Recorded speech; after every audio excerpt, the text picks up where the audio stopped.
क्रांतिसिंह नाना पाटील यांचा जन्म 3 ऑगस्ट 1900 रोजी एडेमच्छिंद्र, जिल्हा सांगली येथे झाला.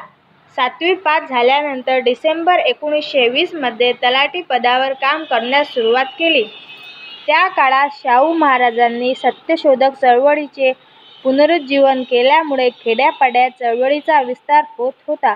नाना पाटलांवर या चळवळीचा बराच प्रभाव पडला. याच विचारातून त्यांनी स्वतःच्या पत्नीलाही शिक्षण देण्यास सुरुवात केली. कोल्हापुरातील सत्यशोधक समाजाचे विचारवंत व नेते भास्करराव जाधव हे मुंबई कायदेमंडळाच्या निवडणुकीला उभे राहिल्यावर नाना पाटीलांनी त्यांचा जोरदार प्रचार व प्रसार केला. या काळात सतत सामाजिक व राजकीय व्यापात व्यस्त असल्यामुळे नोकरीकडे दुर्लक्ष होऊ लागले. 1930 च्या सुमारास सरकारी पैसा वैयक्तिक कामासाठी खर्च केल्याच्या आरोपावरून त्यांना तलाठी पदावरून निलंबित करण्यात आले. मुळात अशा चालणाऱ्या गैरप्रकाराविरुद्ध त्यांनी यापूर्वी आवाज उठवला होता, पण त्यांच्या चांगल्या कार्यात विघ्न आणण्यासाठी काही कारस्थानी मंडळींनी त्यांना या आरोपात अडकविले. सविनय कायदेभंगाची चळवळ.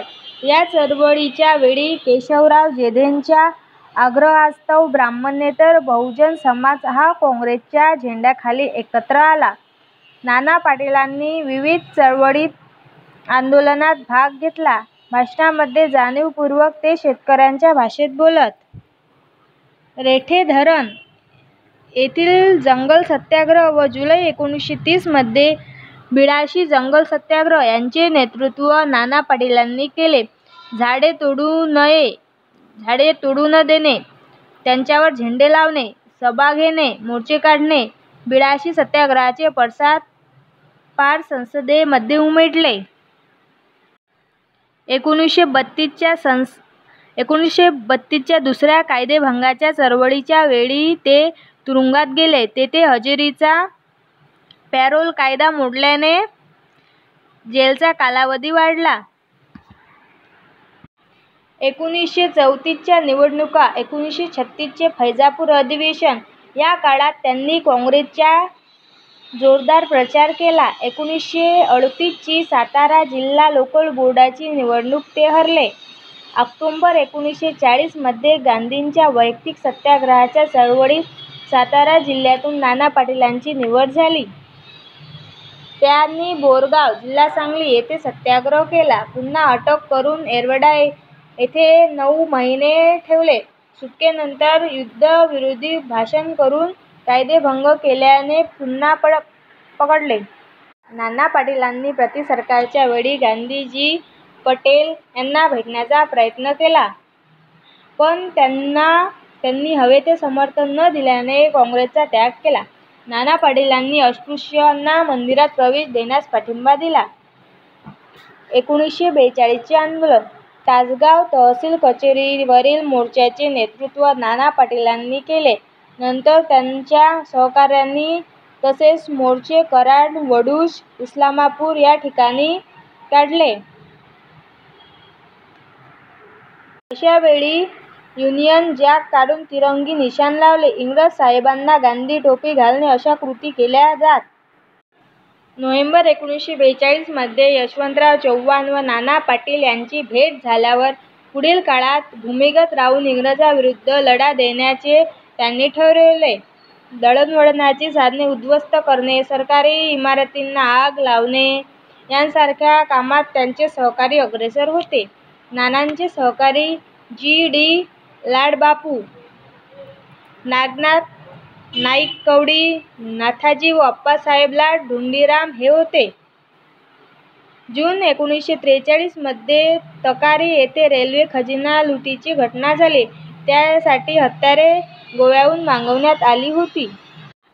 1944 साली चिमठाणा, धुळे येथील बसमधील सरकारी खजिना लुटला. त्यासाठी योजना आटपाडी येथील चरखा संघ कार्यालयात तयार करण्यात आली. प्रतिसरकार सातारा. काही जण याला पत्री सरकार म्हणतात. या प्रतिसरकारचा कालावधी 1 जून 1943 ते 13 जून 1946 होता. प्रति सरकारची राजधानी कुंडल होती. सध्या सांगली जिल्ह्यात आहे. या ठिकाणी तुफान दलाची युद्धशाळा व प्रशिक्षण केंद्रे होते. तुफान दलाचे कॅप्टन उत्तमराव पाटील होते तर महिलांची कॅप्टन लीलाताई पाटील होत्या. या ठिकाणी तलवारी, लाठ्या, काठ्या, बंदुका वापरायचे प्रशिक्षण दिले जाई. शिवाय वेळोवेळी उद्दिष्टांची जाणीव करून दिल्या जाई. प्रति सरकारच्या सांगली गटाचे नेतृत्व वसंतदादा पाटील यांच्याकडे होते. प्रति सरकारची कामे: ग्रामराज्य व लोककल्याणाची कामे केली. प्रौढ शिक्षण, रस्ते, आरोग्य, पाणी इत्यादीची कामे. कामांसाठी निधी, दंड व सरकारी दरोड्यातून पैसा मिळवला. या काळात आचार्य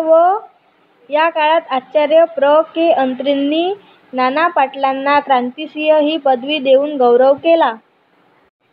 1942 साली चळवळीच्या काळात भूमिगत झालेले नाना पाटील मे 1946 मध्ये जाहीररित्या प्रगटले. त्यानंतर त्यांनी हैदराबाद मुक्तीसंग्रामातही भाग घेतला. त्यांच्यावर मध्य प्रांताच्या सरकारने 1946 साली भाषणबंदी लादली.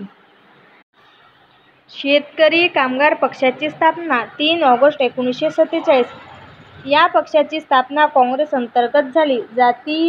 जातीयवादी व भांडवलवादी व्यक्तींच्या हातात सत्ता आहे. त्यामुळे ब्राह्मणेतर व शेतकरी आंदोलनातून उभ्या राहिलेल्या नेतृत्वाने या पक्षाची स्थापना केली.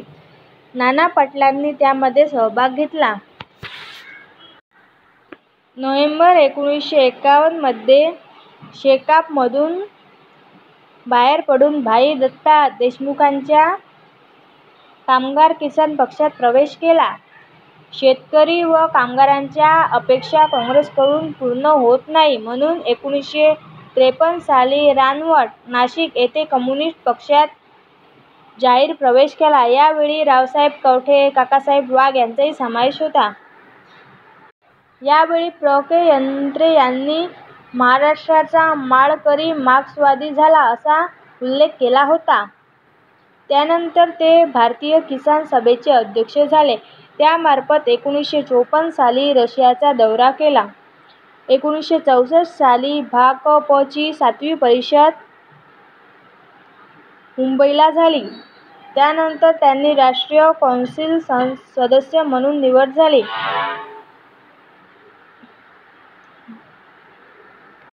भूमिहीनांच्या लढ्यासाठी दादासाहेब गायकवाडांसोबत महाराष्ट्रभर दौरा केला. 1967 च्या निवडणुकीत भाकपकडून बीड लोकसभा मतदारसंघात उभे राहिले व निवडून गेले. याचा खर्च जनतेने केला. 1971 साली प्रकृती अस्वास्थ्यामुळे उभे राहिले नाही. संयुक्त महाराष्ट्र चळवळीत सहभाग घेतला होता.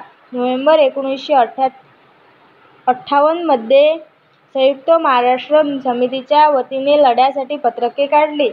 डिसेंबर 1958 मध्ये दिल्लीला पार्लिमेंटवरील मोर्चात सहभागी. पंडित नेहरू महाराष्ट्रात आल्यानंतर प्रतापगड, सातारा येथील त्यांच्या भेटीवेळी निषेध मोर्चात सहभागी. तसेच नानांनी गोवा मुक्ती संग्रामातही भाग घेतला होता. धन्यवाद.